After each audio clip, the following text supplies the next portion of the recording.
Assalamualaikum warahmatullahi wabarakatuh. Salam sejahtera untuk kita semua. Kita kembali berjumpa lagi dalam perkuliahan online ya untuk Universitas Telkom dengan mata kuliah pemrograman web 1 untuk pertemuan ke-11 ya. Langsung saja kalian akses ke Siakat ya, absensi jangan lupa, kemudian linknya tinggal klik untuk mengikuti perkuliahannya seperti itu. Kemudian kuliah akan segera kita mulai beberapa saat lagi sambil menunggu teman yang lain untuk segera bergabung.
lanjut kita ke pertemuan 11 ya. Jadi kita akan bahas mengenai mengisikan konten ya, yang sudah kalian buat template kemarin. Kalian isikan konten nantinya, kemudian membuat halaman yang responsif itu seperti apa di dalam sebuah web ya.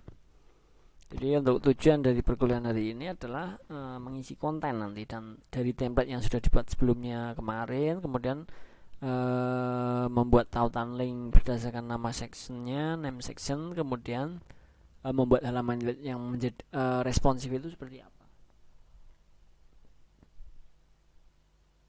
Wah, oke. Mengisi konten. Yang pertama adalah setelah template HTML dan CSS tahapan sebelumnya untuk pertemuan ke-10 kemarin telah selesai, misalkan, nah silahkan Anda isikan konten pada masing-masing menu bar pada bagian sectionnya. Kemudian silahkan Anda atur sendiri mengenai tampilan, misalkan font size-nya, padding-nya, margin-nya. Ini sudah saya terangkan pada pertemuan sebelumnya. Nah, untuk dibuat sedemikian rupa sehingga tampilan halaman sangat bagus dan nyaman untuk dilihat nantinya ya. Jadi sesuaikan. Kalau mau mencari referensi, tampilan web yang bagus itu seperti apa sih, silakan di Google banyak ya, referensi dari mana saja boleh. Nah, dalam pembuatan web tidak hanya isi konten saja yang diperhatikan, tapi pewarnaannya ya, tata letak atau layoutnya, kemudian gaya atau style dari bentuk hurufnya juga harus diperhatikan. Nah, karena style bagus akan membuat user atau pengunjung nanti menjadi nyaman ya saat membuka web kita misalnya.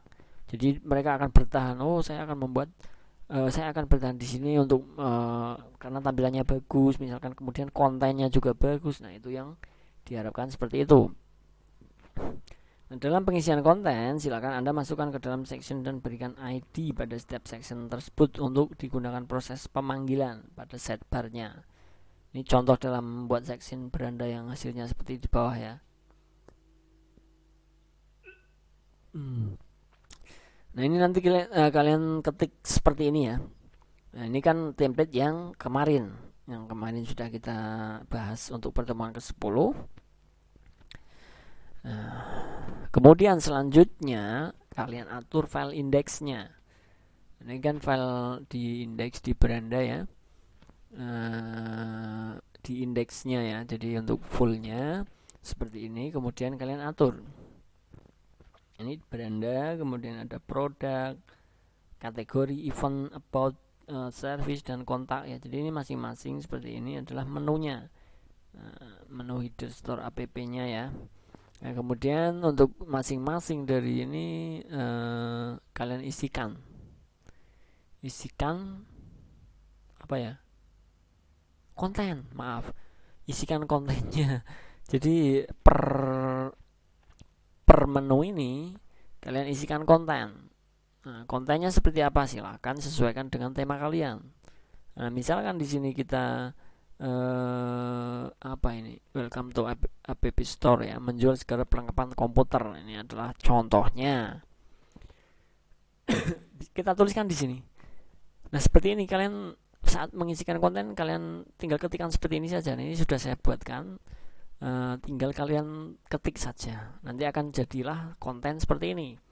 Dan di setiap menu ini sampai kontak di sini itu kalian tinggal kopas saja ya, bisa kopas saja di sini. Nah, untuk mempercepat saja ya, bukan mengajari yang tidak benar, tapi untuk mempercepat saja dalam proses pembuatan pengisian konten di sini seperti itu. Nah, dalam pemanggilan ahref di sini menggunakan ID dari section Anda juga bisa menghubungkan file HTML lain dengan tag dan atribut ahref ya. Atur gaya tampilan sectionnya, ID beranda tersebut sesuka hati Anda menggunakan CSS di bawah ini. Jadi saat tadi sudah kita buat untuk ini ya, di sini untuk konten daripada di menu beranda tersebut. Ini misalkan kalian mau buat tulisannya berwarna, kemudian tulisannya kita buat marginnya berapa, kemudian kita buat underline misalkan. Nah, ini digunakan seperti ini. Jadi kalian buat untuk CSS-nya ya seperti ini. Tinggal nyalin saja, bukan nyalin ya, tinggal kalian ketikkan saja seperti ini ya. nanti jadinya seperti apa nanti akan saya periksa pada saat pengumpulan. Nah, setelah membuat tahapan di atas, silakan buat juga section untuk halaman lain. Saya contohkan di sini membuat section about yang nanti bisa dipanggil lewat sidebar, about, dan juga tombol selengkapnya pada halaman beranda. Silakan buat section lagi untuk halaman about di bawah section halaman beranda. Nah, di sini tadi kan ada halaman ya, beranda, kemudian about-nya ini adalah yang di bawahnya ya. Kita lihat di sini indeks HTML. Nah, ini kita buat di about di bawah beranda tadi. Jadi App Store adalah toko yang menjual segala perlengkapan. Nah, ini about-nya tentang ya biasanya ya, seperti itu. Nah, kalian tuliskan seperti ini saja. Setelah dari ini ya, dari di bawahnya di sini tadi ya, ini adalah berandanya. Ini apa, konten daripada untuk menu beranda. Nah, kita lanjutkan di sini adalah about-nya. Jadi untuk keterangannya tentangnya ya, seperti itu. Kalian tuliskan saja ya. Nanti untuk materi sudah saya share di Classroom, silahkan diambil ya, bisa diambil di sana. Nah, sampai sini ya, alamat tokonya sampai di sini. Nanti tampilannya. Nah, kemudian setelah itu silakan atur gaya CSS-nya dari about tersebut. Jadi CSS-nya masing-masing ya. Atau bisa digabung sebenarnya sih. Kalian atur untuk CSS-nya seperti ini. Hasilnya akan seperti ini karena tadi ada tabelnya ya. Nah, di sini kan ada tabel kolomnya, kemudian dari mana tadi? Dari sini ya. Tabel 1. Sebentar. Oke. Nah, ini setelah about tadi ada tabelnya. Tabelnya menunjukkan apa saja. Ada nomor, kemudian draft komponen, draft aksesoris, dan lain sebagainya. Itu tampilannya akan seperti ini. Jadi ada draft komponen, draft aksesoris. Yang pertama adalah motherboard. Nah, ini untuk data kalau kita menggunakan tabel. Jadi sebenarnya kalau untuk lebih mudahnya kalian bisa menggunakan yang kemarin kan kita menggunakan tool Dreamweaver ya. Nah, itu bisa kita masukkan kontennya melalui Dreamweaver, itu mungkin agak sedikit lebih mudah ya. Tapi kalau kalian mau belajar untuk pengkodingan yang full, itu bisa menggunakan tadi ya. Itu adalah untuk memasukkan konten salah satu saja. Nanti untuk yang lain disamakan ya, hampir sama ya. Seperti itu untuk poin pertama. Kemudian untuk yang kedua dari pembahasan pertemuan kali ini adalah membuat halaman menjadi responsif. Bagaimana caranya? Nah, membuat halaman web akan terlihat bagus di setiap perangkat. Desain web responsif hanya menggunakan HTML dan CSS. Tentunya seperti ini juga sudah saya pernah terangkan ya. Nah, halaman web dapat dilihat dari menggunakan berbagai perangkat, desktop, tablet, dan telepon. Sampai Anda akan terlihat bagus dan mudah digunakan apapun perangkatnya. Jadi nanti akan menyesuaikan pada saat kita membuka menggunakan komputer atau laptop, kemudian kita buat tablet, kemudian menggunakan smartphone, itu tampilannya akan sama. Itu seperti apa, bagaimana? Nah, untuk halaman web tidak boleh meninggalkan informasi saat dibuka dengan perangkat yang lebih kecil. Isi web menyesuaikan kontennya agar sesuai dengan perangkat apapun ya. Nah, seperti ini misalkan untuk desktopnya ya, atau kita menggunakan komputer, dia akan tampil seperti ini misalnya. Kemudian pada saat kita buka menggunakan tablet, dia akan pindah ke sini. Jadi menyesuaikan tempatnya ya, ataupun untuk eksekusinya itu berbeda biasanya. Kalau menggunakan smartphone itu dia akan lebih kecil lagi di sini. Karena kita lebih kecil ya untuk medianya. Nah, ini disebut desain web responsif saat Anda menggunakan CSS dan HTML untuk mengubah ukuran, menyembunyikan, mengecilkan, membesar, dan memindahkan konten agar terlihat bagus di layar manapun. Nah, ini sebenarnya untuk pembahasan lebih lanjutnya itu ada di pemrograman web 2 ya, nanti agar tampilannya di HP sama komputer itu hampir sama, itu bagaimana itu nanti ada di web 2 ya. Untuk sidebar ya, ubahlah sidebar menjadi terlihat halaman pertama kali dibuka dengan cara mengubah value left-nya. Kita buat min 250 pixel menjadi left ya. 0 pixel, kemudian ini akan membuat sidebar akan selalu terlihat. Jadi agar tidak tertutup ya sidebarnya ya. Pada saat kita membuka menggunakan komputer maupun handphone, smartphone, itu sidebar akan tetap terlihat. Nah, seperti itu. Nah, atur posisi saat web dibuka dengan menggunakan layar lebar seperti monitor PC atau laptop lebih dari 1300 pixel ya. Nah, ini untuk kalau kita mau membuka di PC ya atau komputer,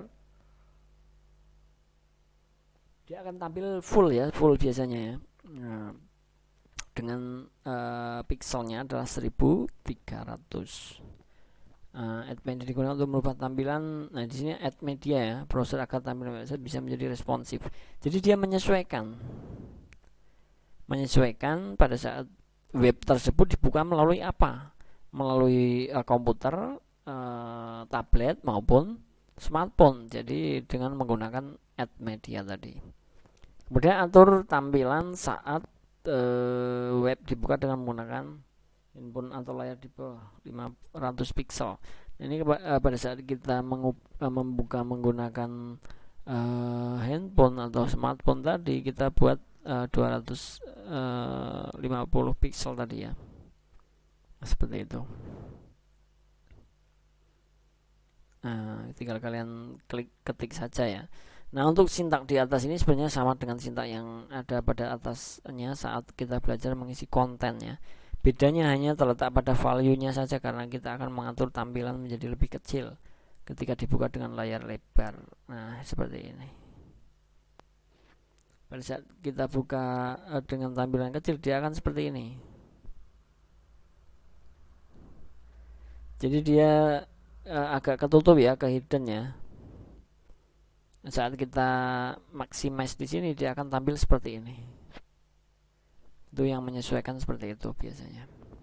Sama halnya nanti pada saat kita buka menggunakan agar tampilnya sidebarnya penuh itu dengan menggunakan ini ya, CSS tadi ya. Oke, nah saat menu diklik, sidebar akan tampil dengan ukurannya lebih kecil. Nah, seperti ini. Nah, ini dia menyesuaikan.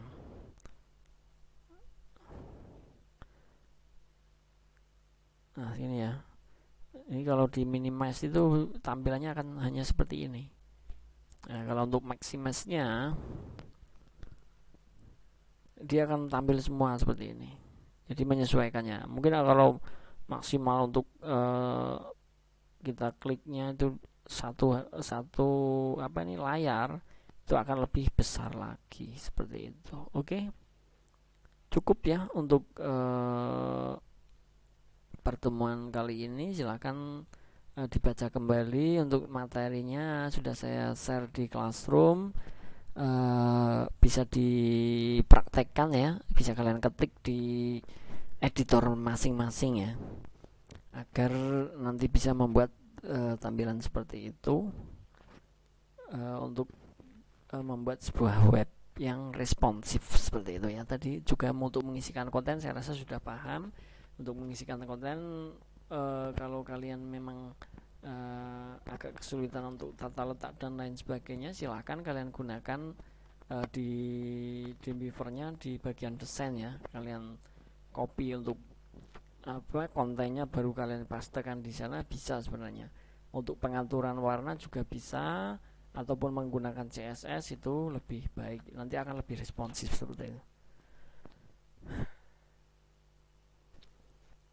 Cukup ya untuk hari ini. Saya rasa kita hanya membahas mengenai pengisian konten dan halaman yang responsif itu seperti apa sih saat kita buka menggunakan komputer, kemudian tablet, kemudian smartphone, itu agar menyesuaikan di browsernya. Sudah saya terangkan semua, silahkan dicoba, nanti di save ya, karena pada saat UAS nanti saya minta untuk dikumpulkan semua latihan-latihan seperti ini. Bahkan untuk misalkan nanti outputnya adalah membuat halamannya webnya, itu bisa kalian gabungkan ya. Nanti outputnya bisa kalian membuat web sederhana, intinya seperti itu. Oke, terima kasih untuk teman-teman semua yang sudah di dalam perkuliahan hari ini. Semoga apa yang saya sampaikan bisa dipahami, dimengerti, dan bisa dicoba diimplementasikan di editor kalian masing-masing ya. Terserah, tidak harus menggunakan Dreamweaver, boleh menggunakan yang lain. Saya akhiri. Assalamualaikum warahmatullahi wabarakatuh. Salam sejahtera untuk kita semua. Selamat mencoba, selamat beraktivitas. Terima kasih.